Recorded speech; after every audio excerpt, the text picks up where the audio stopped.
Welcome. I'm Brad Miller and here with Jason Mefford. And today we're going to talk about something that I think a lot of professionals that have this, that may be listening, something that you're kind of thinking about is how you reconcile your job, your profession, being a lawyer, an accountant, a doctor, a scientist, an engineer, whatever it is, how to reconcile that and the idea that this is what you do for a living and making money with it with this idea in your spiritual path, being, spirituality and maybe these ideals that you like to have.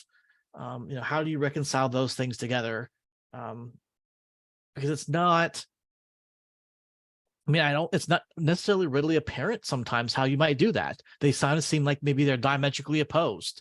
You've got this kind of greed is good mentality with a lot of business and things, but you have this being in gratitude and helping others and things like that with spirituality. So how do you reconcile those two together?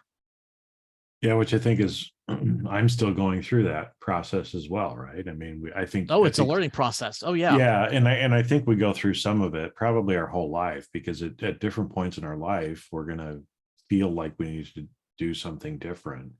But yeah, I think it's important that we talk about because I see so much of the time when people kind of start down more of a spiritual path is a lot of people feel like, one, making money is not right, which, okay, that's a myth, right?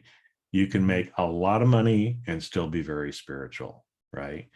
Um, you can do lots of different things to make money and still be spiritual.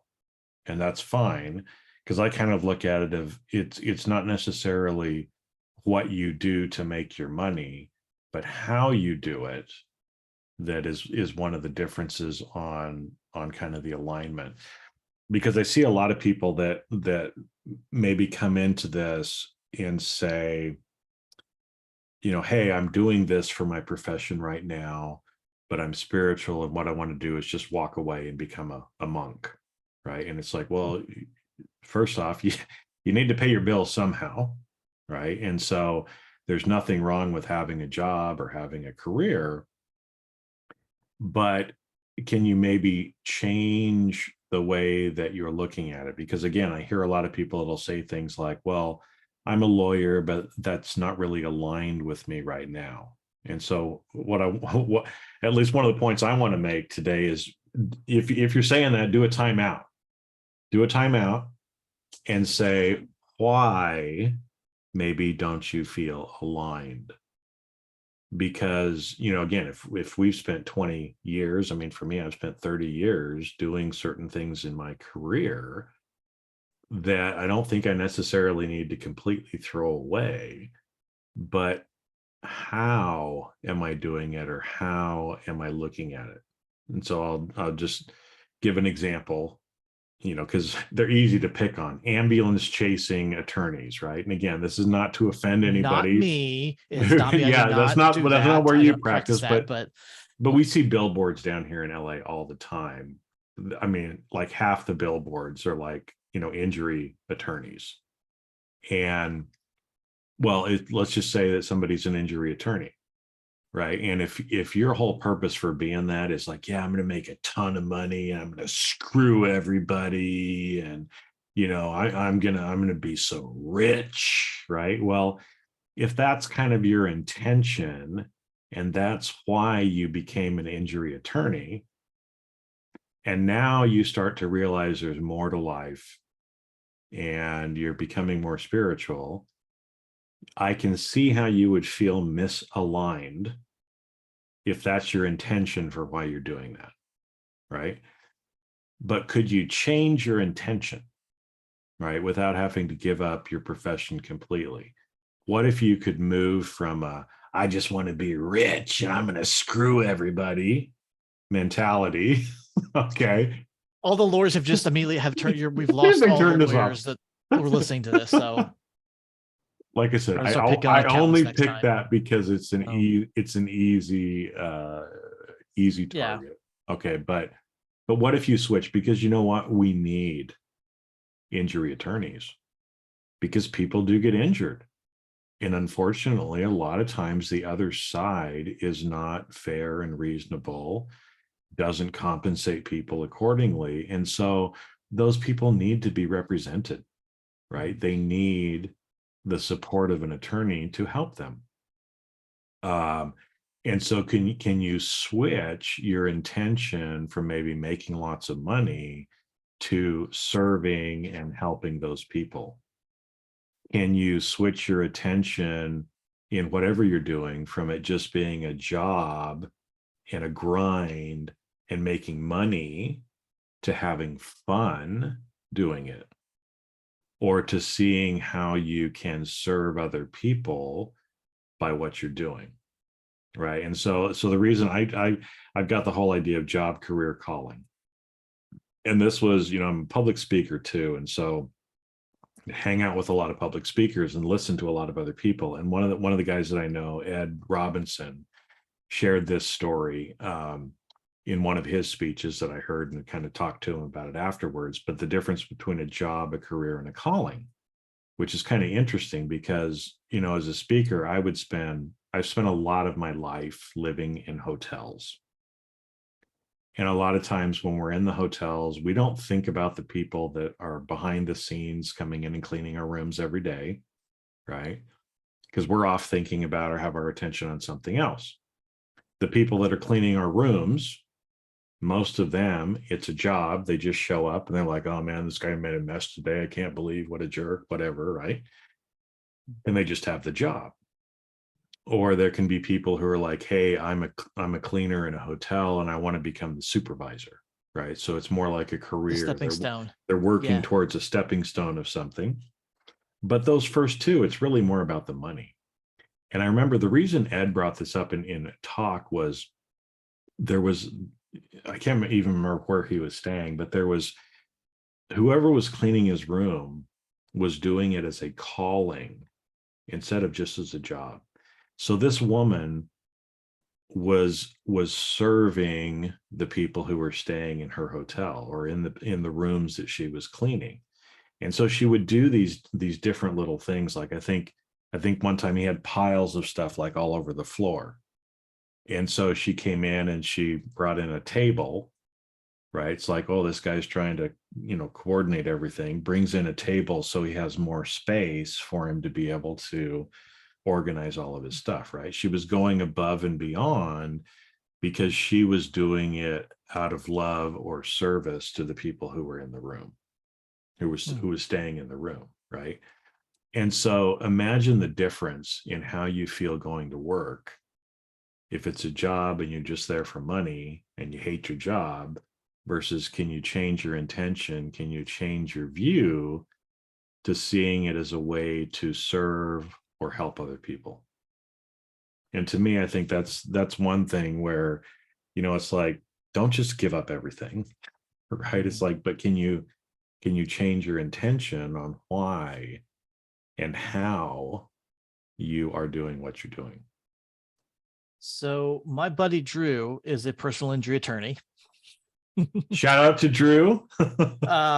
And so I know he does very well financially.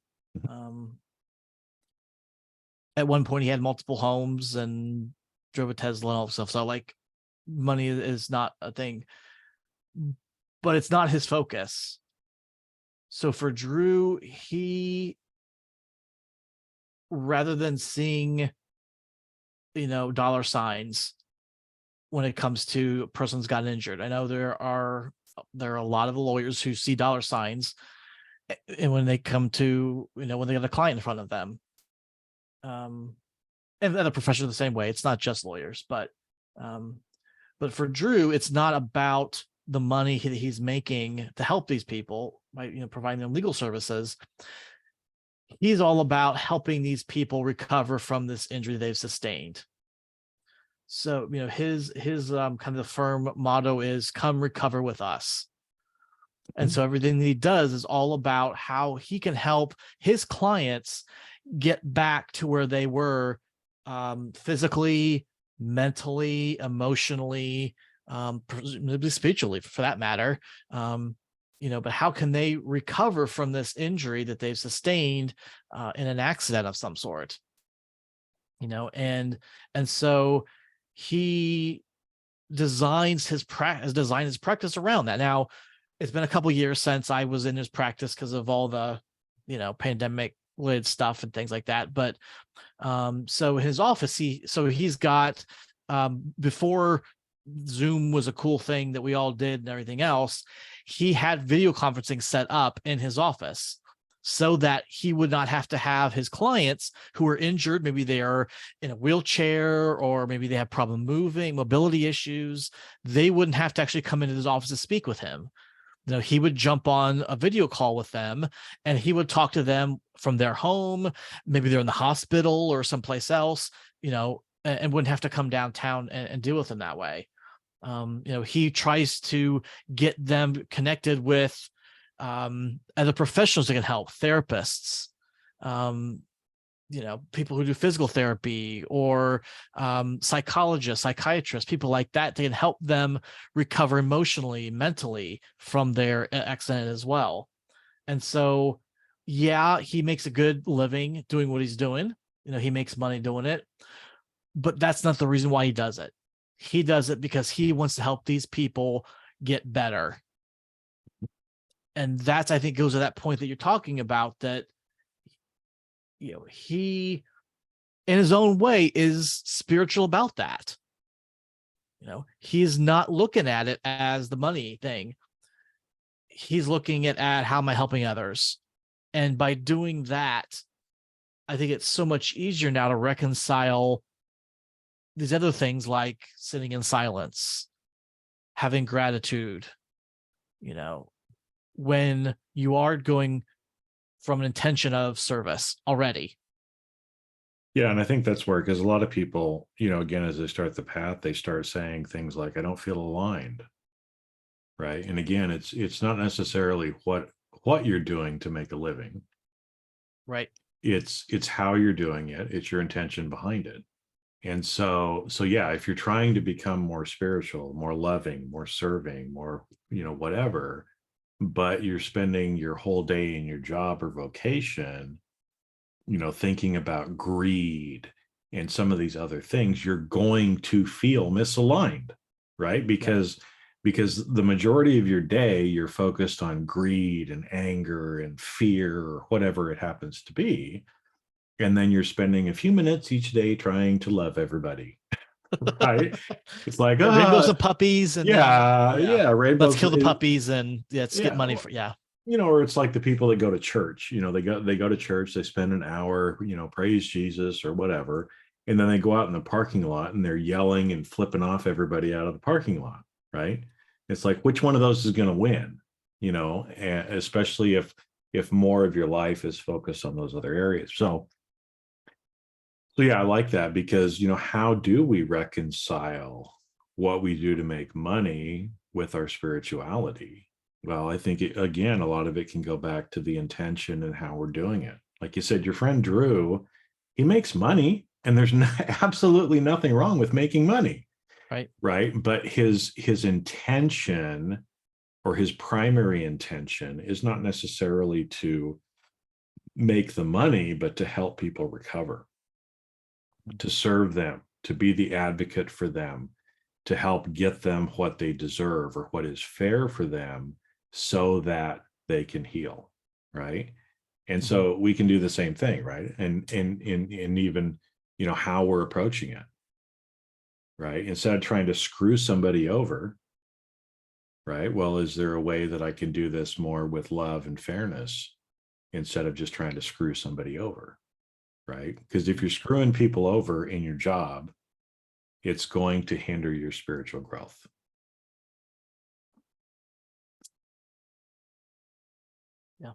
Yeah. What you put out there comes back to you. Yeah.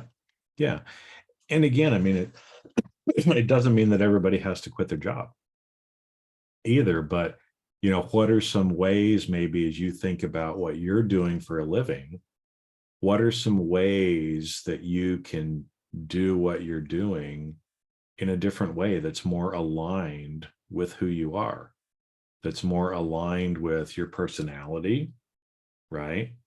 That's more aligned with, your emotional state, that's more aligned with kind of an eternal view, that's aligned more with being a spiritual or loving or kind person as well, right? And again, it doesn't mean that you're trying to, let people take advantage of you or do everything for free, because people should pay for services. And that goes back to the discussion we had with Aini before. Yep. There has to be an exchange of energy, and sometimes money is part of that energy that you're exchanging. But how can you do whatever you're doing to make money? How can you make that more aligned with who you really are and the spiritual person that you really are?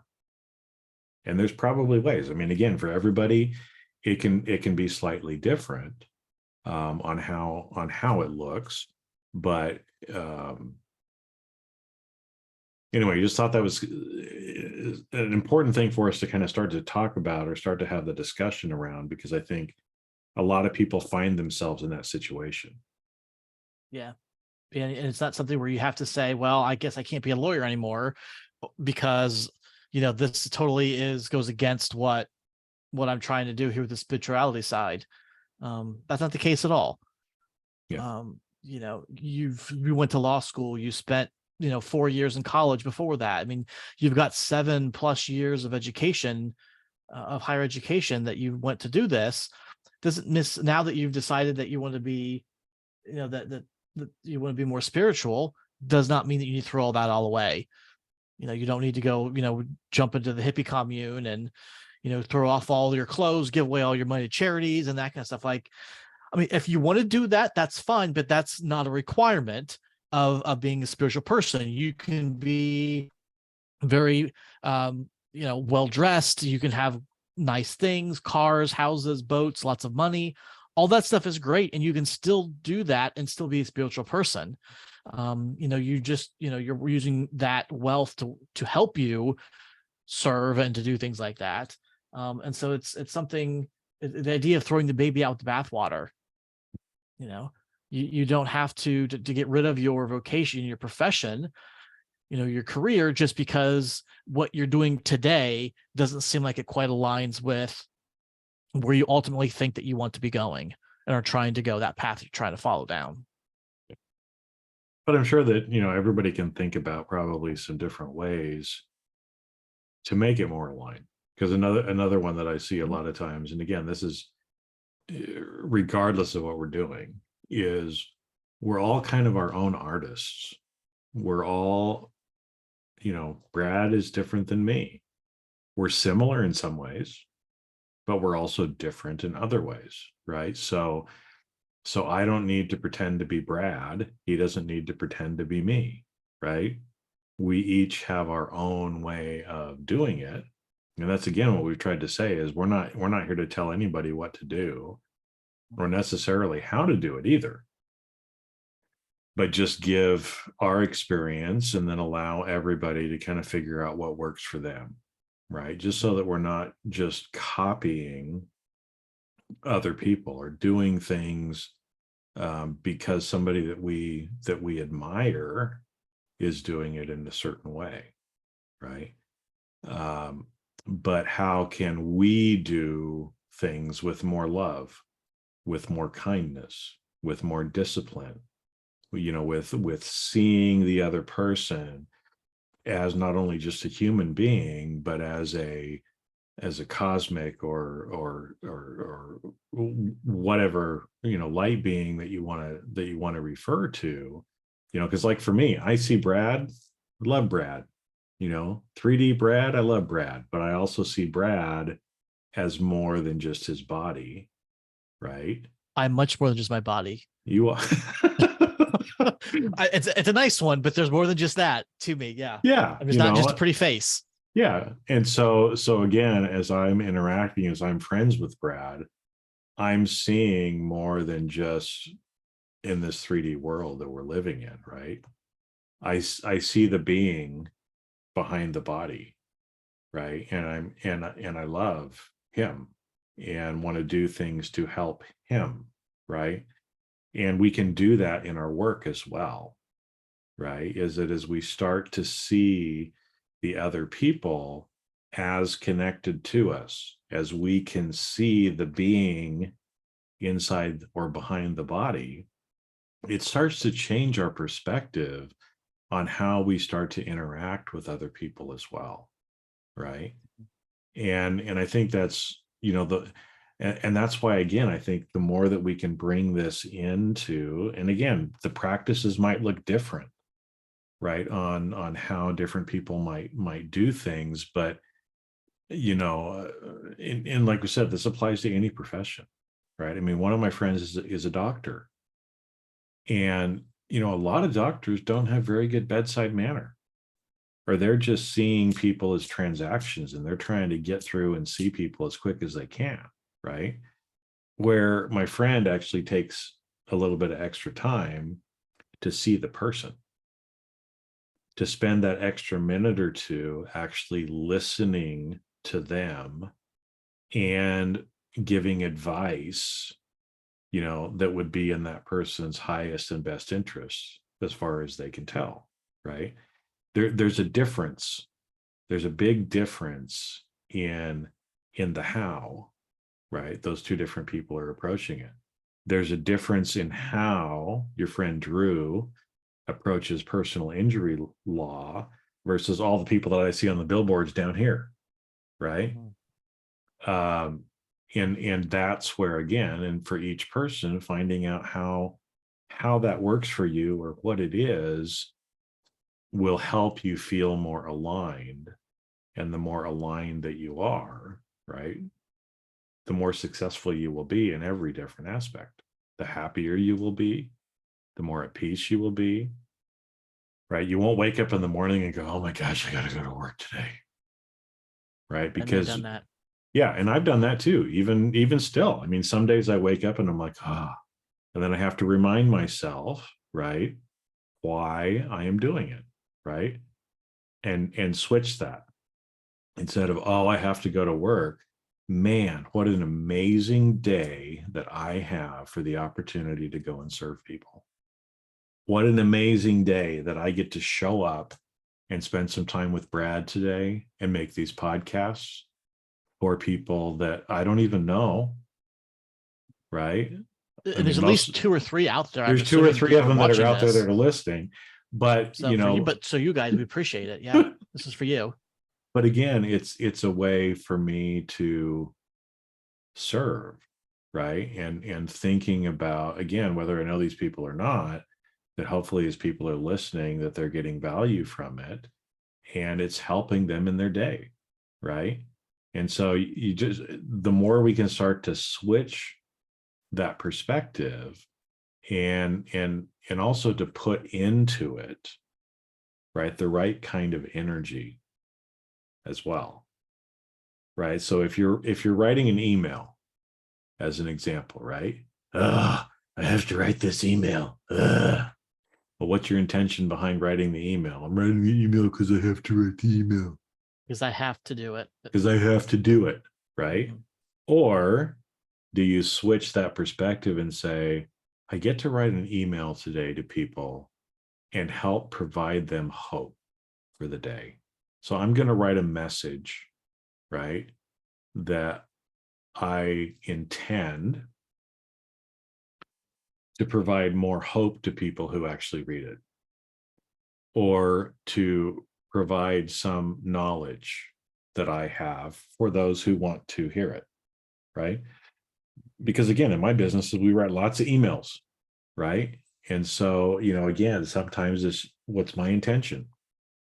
And if I write an email with my intention is to make a shit ton of money and get and manipulate people into buying my stuff, well, I'm infusing that energy into the email. Now, I still want people to buy my things so I can pay to live, but what a different energy it is to write an email wanting to manipulate or convince people and get people to give me money versus having the energy of, hey, here's an opportunity that I want to share with people that I know will make their life better. And my intention is to reach those people who are ready and need my help right now. Two totally different energies going into the email, two totally different ways, right? That I would word the emails as well.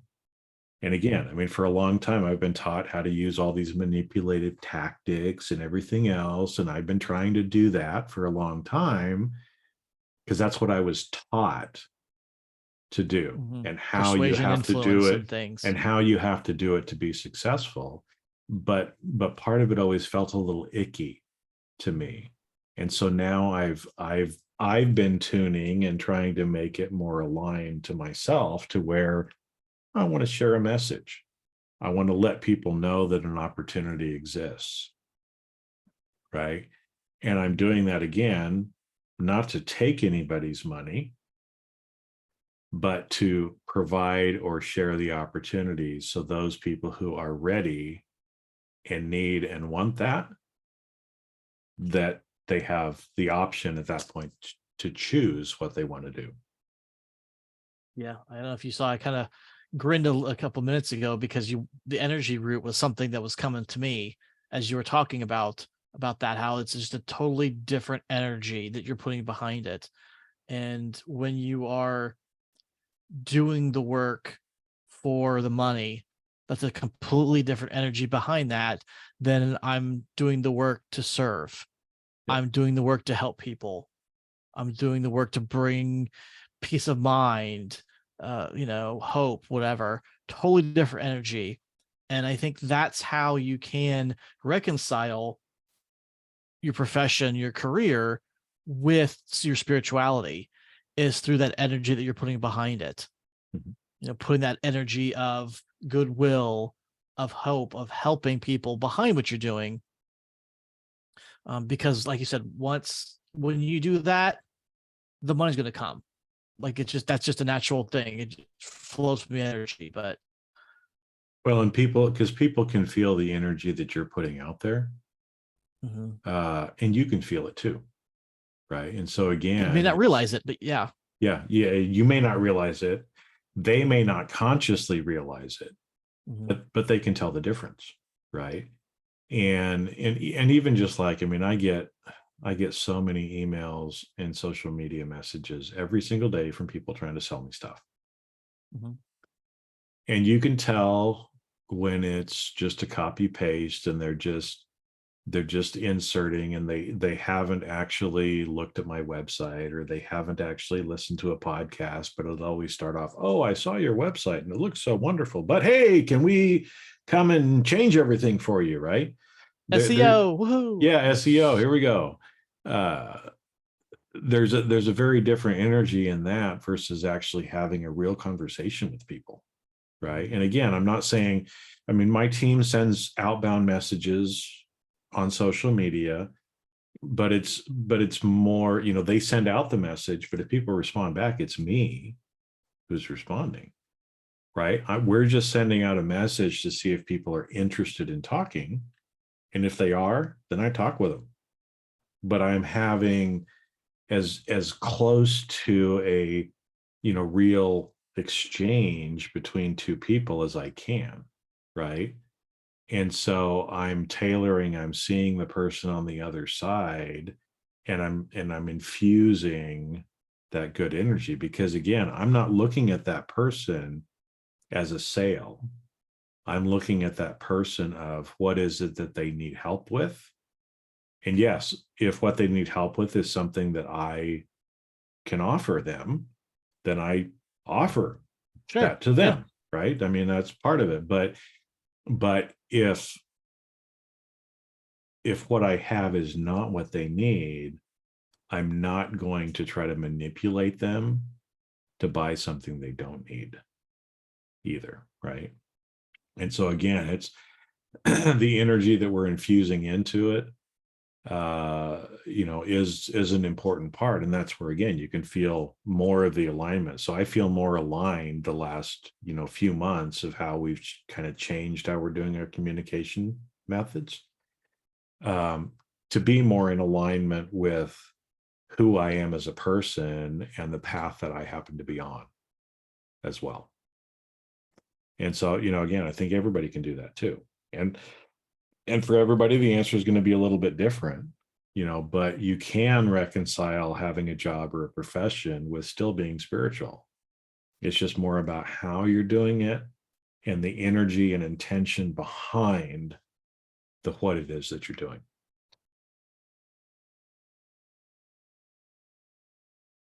So if we had to boil this episode down, I say that it would be, you don't have to take a vow of poverty and give up all your stuff. You can still make a lot of money and be spiritual at the same time. Exactly. And then if you're not feeling aligned, just start making some little things along the way, little course corrections along the way. Because we still need doctors, we still need lawyers, we still need CPAs, we still need engineers, right? These are all things that we need.